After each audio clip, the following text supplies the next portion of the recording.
It's a pretty well-known fact that the fashion industry is quite full of money. Vivienne Westwood was a big name in that industry. It makes sense for someone who was such a titan in her field to also be filthy rich, and that she was. Hello everyone, how are you all doing? Welcome back to our channel. Today we're going to take a look at Vivienne Westwood's net worth, how much she earned as a designer. Number 5.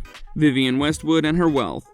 Vivienne Isabelle Swire Westwood was an iconic fashion designer who recently passed away at the ripe old age of 81. This news shook the world that was so much influenced by her contribution to fashion in general. She went to the other side peacefully, surrounded by her family and friends. Till her last breath, Vivienne continued to pursue her passion. At the time of her death, she was worth a staggering $185 million, which makes total sense judging by just how accomplished and acclaimed she was. Vivienne was born on April 8, 1941 in England. She was deep into fashion from a very young age. The designer graduated from the Harrow School of Art in University of Westminster, where she majored in fashion and silversmithing, and has 2 living children from her previous marriages with Malcolm McLaurin and Sam Westwood. Number 4. The beginning of her career. Just like all the rest of us, or well most of us, Vivienne started off her journey with humble beginnings.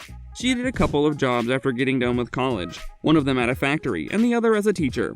Yes, the fashion mogul was a teacher at one time. You gotta think just how lucky her students must have been for being taught by none other than Vivienne Westwood. But the thing was, this wasn't what the fashion design graduate wanted to do. Money was tight during this time, and Vivienne's field of vision was also much larger than what people gave credit for. She wanted to make it big, and that's just what she did. After meeting someone with a mind similar to hers, we're talking about her former husband, Malcolm McLaurin, Vivienne finally understood what she wanted her life to be like, which was of course, as we know it, an innovative fashion designer. Number 3. Getting into the fashion industry.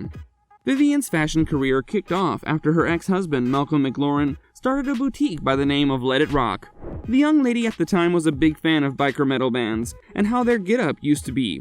When McLaurin became a manager of one such band, Sex Pistols, the couple kept making clothes for them. Not only that, during all this, they also opened a fashion store, calling it Sex. Vivienne gained quite a reputation for bringing punk-inspired fashion to the public eye, which mainly included menswear, women's wear, bridal wear, jewelry, accessories, and fragrances. This was precisely when money started coming in hot for the fashion designer. She started raking in millions and millions of dollars. The doors of success had finally opened for her.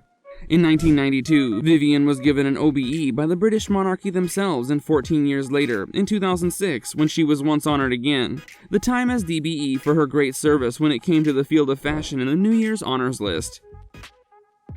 Before we continue, make sure to like the video and hit the subscribe button if you're enjoying it. Also press the bell icon so that you don't miss out on any of our upcoming content. Now let's get back to what we were talking about. Number 2. Hitting it big. Vivienne and Malcolm's first collection, Pirate, was presented to the media for buyers who might be interested. It was very well received. The couple continued to put out more and more hot collections like Savages, Punkature, Buffalo Nostalgia, and many more, earning them more money than they could comprehend. But the collaborations came to an end after Vivienne released another collection, literally called Clint Eastwood. Yes, it was named after the actor. Vivienne's collections were even featured at the Brandery fashion show in Spain back in 2011. A couple of years later, Vivienne revealed that she was done expanding her business. By the time she was worth tens of millions of dollars, her company intended to launch an outlet in the US in 2015. During this time, the company had 12 outlets spread across the United Kingdom. Currently, the company has no less than 63 stores all around the globe, and their sales are higher than ever, and we all know what that means. The money Vivienne is worth before death was nothing short of simply astounding. As we said, it was over $100 million bucks. Number 1. The legacy of Vivienne Westwood. Vivienne's designs were praised everywhere they went. They were even featured in hit movies like the 2008 romantic comedy film Sex and the City. She also authored multiple books on fashion. Vivienne was the embodiment of what fashion is supposed to be. Not just that, she also made gowns and hoods for the students of the prestigious King's College in London. The fashion designer also partook in 2 documentaries based on her life. It makes sense for someone like her, for such a pioneer in fashion, to have had such a jaw-dropping net worth of nearly $200 million.